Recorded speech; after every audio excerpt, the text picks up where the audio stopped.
They are side by side and flying around the Talladega Superspeedway. Last lap, Jimmy Johnson took the lead from Rusty Wallace, and Johnson in front now, ready to bring the field back to the start-finish line. Behind him, the 97 of Kurt Busch. Sorry, Wally. Kurt Busch is wanting out front by the looks of it. You can tell him he keeps jogging to the left, right. He's looking for an opening. I think he's got the car to lead this thing, but he's going to need somebody to go with him if he does pull out. So the 48 leads. We're going to take you through the field only here at Talladega with everything going on. It's more like around the field. I miss being down there for this. But, Matt, go ahead and get it started.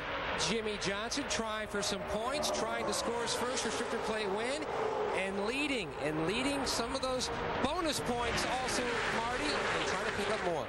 And Matt, Kurt Busch is the one behind him, kind of pushing him right now. He said his car's been a little bit tight, but very happy with it. They made no changes on the chassis the last time. Same car he drove at Daytona in the 500, got a lap down, but ran with the leaders. Dave? The best finish ever at Talladega for Rusty Wallace is a fifth, trying to do much better today. He's already been out front. The last pit stop, no changes to the chassis, just a little tape off the front. He's running a little hot, Matt. Dale Jr.'s wingman, Michael Waltrip, they made an air pressure adjustment in the right front. Just said the car was skatey on that right front, trying to end a winless streak dating back to a year ago this weekend, Dave. They worked on the handling for Jeff Gordon's car in the last pit stop. A little bit of tape on the car because it was running cool, and an air pressure adjustment on the left rear tire. 29 car of Kevin Harvick has been moving that inside line. Again, checking in the pit. Jackman Mike Sears is okay. They made no changes to the chassis for Kevin on that stop. Marty? Before the race, Elliott Sadler told me last week at Dover was our throwaway race. They finished 20th. We need a top 10 today. Car running very well. A little bit loose on the first run. They went, or tight. They went up on the track bar. Matt? Kenny Wallace, whose best finish here is second back in 2000, running in the 8th position, hasn't said a whole lot on the radio. He was very happy with the car. They made an air pressure adjustment in the right rear on that stop. Meanwhile, his teammate Dale Earnhardt Jr. has climbed up to the 9th position. Hasn't said a whole lot on the radio. He did say the engine doesn't seem to be stumbling like it was before. And Casey Mears finished 8th here in April. Was looking forward to coming back. Felt like if they had that green-white checkered flag, he might have had an opportunity to even improve on that, Marty. Matt Kenseth said he's good when other cars are out in front of him. His car cannot lead the race. He said it's slicker than I've ever seen it here. Very slick on the racetrack. Dave? Ward Burton's crew had a slow pit stop the first time. The air gun on the front jammed, but they were able to still make the tire change. Track bar and air pressure adjustment because the car was a little bit tight. Matt? And Robbie Gordon just climbed to the 12th position. No adjustments on that last stop. He said the car was okay. After he went up to the top groove, he started moving forward. After the team looked back to their notes from the April race, that's exactly what the car did then, too, Marty. Somewhere in that pack, Matt, is Ricky Craven in the 11 red car. There he is, beside the 30 car of Jeff Burton's. He was coming back from a fishing trip when he got a call from J.D. Gibbs asking me if he would drive this weekend. He said, sure. Car a little bit loose, but running great right now, Matt. A little tight off for Jeff Burton in the 30 car. A little loose in the middle, but he said not enough to make an adjustment. No changes on that last stop, Dave. After starting and staying up front for a while, Scott Rick's car went tight, so on the last stop they made an air pressure adjustment for that car. It's been mostly good since. The 6 car of Mark Martin has dropped back a bit. No problem. Mark hasn't said anything since the pit stop, but he did report that he had no grip before that pit stop. They made an air pressure adjustment to try to help Mark. Matt? Casey Kane started 23rd, currently runs in the 18th position. The car was tight off. They made some chassis adjustments. Last night, he went to Eldora, Ohio, ran a sprint car race, had a lot of fun. Meanwhile, Joe Nemechek trying for a lot of fun here as well. Had a great car in April. Then they had a fitting break. The car overheated. The engine expired. They've got a lot of high hopes about today, Dave. Scott Wimmer started in 29th. Hasn't moved forward a whole lot. It's only his 3rd Talladega start, trying to do better than an average of 17.5 right now, finishing position. Marty? As we start to follow the chasers, Jeremy Mayfield currently in the 28th position. He's kind of hanging in the back, 10th man in the championship. His car was loose on the first run. They went down on the track bar and took 4 tires. Matty? Marty Ryan Newman in the 12 car. He's running back in 37th. He pitted twice under that last caution. The reason? Contact with the 20 of Tony Stewart caused some slight cosmetic damage to the left front corner of that race car. They made repairs. He hasn't said a whole lot on the radio about the car, Marty, but it was tight before.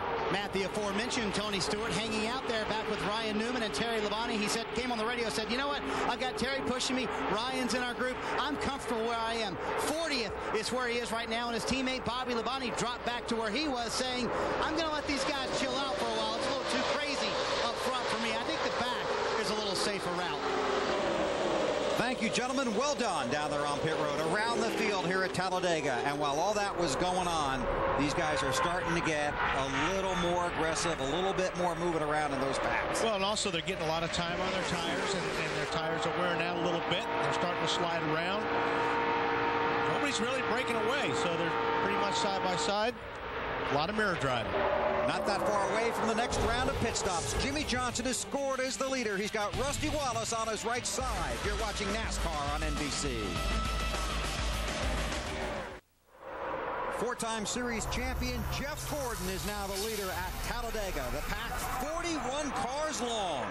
And at the front of it, the 24 car of Gordon. And right behind him is teammate Jimmy Johnson in the 48. But there is some urgency about 3 or 4 rows behind him, especially if you're a guy like Robbie Gordon. Yeah, Robbie Gordon in the 31 car can't see out of his windshield. Somebody's leaking water and oil in front of him. I don't know how he's driving that car. I don't either, and he's in the middle. There's cars right and left, and he... Pretty wide, still pretty wide. I can't see out my windshield anymore. Caution flag is out, checking for fluid on the racetrack. Big break for Robbie. Now they'll tear off the tear-off on the windshield, and he'll be able to see, but who's leaking it? I think it's a big break for everybody around Robbie. Yeah. That is so difficult. You can see through the windshield. You saw the windshield. It is very, very difficult. So the caution comes out. 59 laps are complete. Our second caution of the day. The 11 car of Craven, he was right behind 11, so that might be the vehicle that's losing fluids. Well, that's a big break for Robbie, because Robbie was going to have to come in the pit lane and get that windshield clean. I don't know how he was driving it the way it was. And what did his crew tell him when he said, I can't see anymore? Stay focused. Yeah, I can't focus on anything. Good luck. Look at that. I think it's the 11. Okay, now you guys have been in these situations before. Take a look at this on board. Well, and here you see this is from the camera, and you see it coming on. Robbie can't go anywhere. Yeah, I mean, you got cars on both sides of you, so it's not like I can't get out of the way if it's the 11 car. You see, our camera has a tear-off. So we go along, all of a sudden we can't see. Clean that up for us, thank you. Right.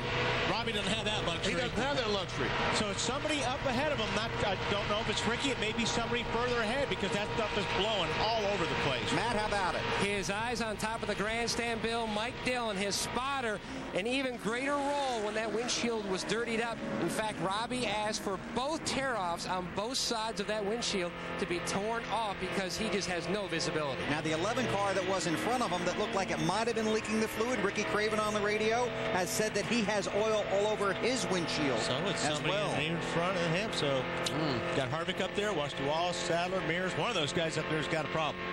And we're going to know before 188 laps are over, because you can't keep leaking fluid like that all day. No, they'll run out eventually. Okay, everybody coming to pit road, led by the race leader, Jeff Gordon. Marty Snyder.